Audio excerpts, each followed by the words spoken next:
ಸುಮಾರು 6ರಿಂದ 10 ಅಡಿಯಷ್ಟು ಗುಡ್ಡೆಯಾಗಿದೆ ಮಣ್ಣು. ಹೀಗಾಗಿಯೇ ನಾಪತ್ತೆಯಾದವರ ರಕ್ಷಣಾ ಕಾರ್ಯಕ್ಕೆ ಅಡ್ಡಿ ಆಗ್ತಾ ಇರುವಂಥದ್ದು. 7ರಿಂದ 10 ಅಡಿ ಇದೆಯಂತೆ. ನಿಧಾನವಾಗಿ ಮಣ್ಣಿನ ಗುಡ್ಡೆಯನ್ನು ತೆಗೆಯೋದು ಸೂಕ್ಷ್ಮ ಕೆಲಸ. ಒಟ್ಟಾರೆಯಾಗಿ 375 ಸಿಬ್ಬಂದಿ ರಕ್ಷಣಾ ಕಾರ್ಯಾಚರಣೆಯಲ್ಲಿ ಭಾಗಿಯಾಗಿದ್ದಾರೆ.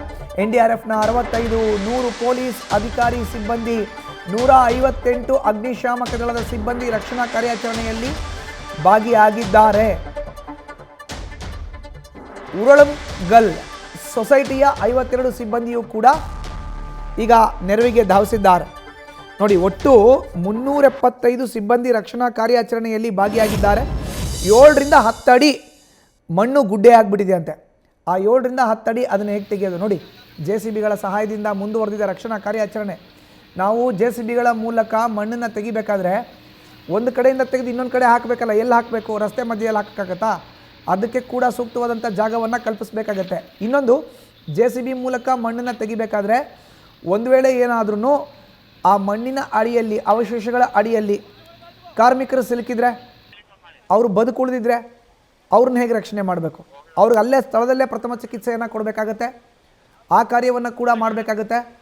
ಅದಕ್ಕೋಸ್ಕರನೇ ಬಹಳ ಎಚ್ಚರಿಕೆಯಿಂದ ಶೋಧ ಕಾರ್ಯವನ್ನು ಈಗ ಆರಂಭಿಸಿದ್ದಾರೆ NDRF ಸಿಬ್ಬಂದಿ. NDRFನ 65, 100 ಪೊಲೀಸ್ ಅಧಿಕಾರಿ ಸಿಬ್ಬಂದಿ, 158 ಅಗ್ನಿಶಾಮಕ ದಳದ ಸಿಬ್ಬಂದಿ ರಕ್ಷಣಾ ಕಾರ್ಯದಲ್ಲಿ ಭಾಗಿಯಾಗಿದ್ದಾರೆ. ಉರುಳಂಗಲ್ ಸೊಸೈಟಿಯ 52 ಸಿಬ್ಬಂದಿ ಕೂಡ ನೆರವಿಗೆ ಈಗ ಧಾವಿಸಿದ್ದಾರೆ. ಸೊ 375 ಜನ ನಾಪತ್ತೆಯಾಗಿರೋ ಅಂಥ 6 ಮಂದಿಯ ಶೋಧ ಕಾರ್ಯದಲ್ಲಿ ಈಗ ತೊಡಗಿದ್ದಾರೆ.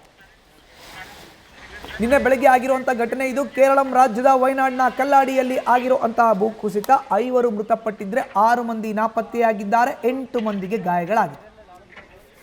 ನಿಧಾನವಾಗಿ ಮಣ್ಣಿನ ಗುಡ್ಡೆಯನ್ನು ತೆಗೆದು ಸೂಕ್ಷ್ಮವಾಗಿ ಕೆಲಸವನ್ನು ನಿರ್ವಹಿಸಬೇಕಾದಂಥ ಸವಾಲು NDRF ಸಿಬ್ಬಂದಿಯ ಮೇಲೆ ಇದೆ. ಹೀಗಾಗಿ ಅಗ್ನಿಶಾಮಕ ದಳ, ಪೊಲೀಸ್ ಅಧಿಕಾರಿ ಜೊತೆಗೆ NDRF ಸಿಬ್ಬಂದಿ ನೋಡಿ, ಕ್ಯಾಮ್ರಾದಲ್ಲೂ ಕೂಡ ವಿಜುವಲ್ನ ಮಾಡ್ಕೊಳ್ತಿದ್ದಾರೆ.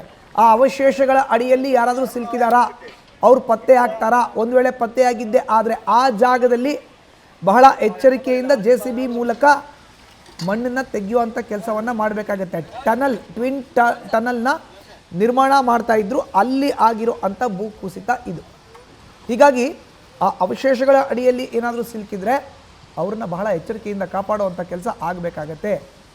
ಅದಕ್ಕೋಸ್ಕರವೇ ಕ್ಯಾಮ್ರಾದಲ್ಲೂ ಕೂಡ ರೆಕಾರ್ಡಿಂಗ್ನ ಆರಂಭ ಮಾಡಲಾಗಿದೆ. ಸೂಕ್ಷ್ಮವಾಗಿ ಯಾರಾದರೂ ಅಲ್ಲಿ ಆ ಮಣ್ಣಿನ ಅವಶೇಷಗಳಲ್ಲಿ ಸಿಲುಕಿರೋದು ಪತ್ತೆಯಾದರೆ ಆ ಜಾಗದಲ್ಲಿ ಬಹಳ ಎಚ್ಚರಿಕೆಯಿಂದ ಕಾರ್ಯವನ್ನು ಮಾಡಬೇಕಾಗುತ್ತೆ. ನ್ಯೂಸ್ ಫಸ್ಟ್, ನಿರ್ಭೀತಿಯಿಂದ ನಿಮ್ಮ ಪರವಾಗಿ.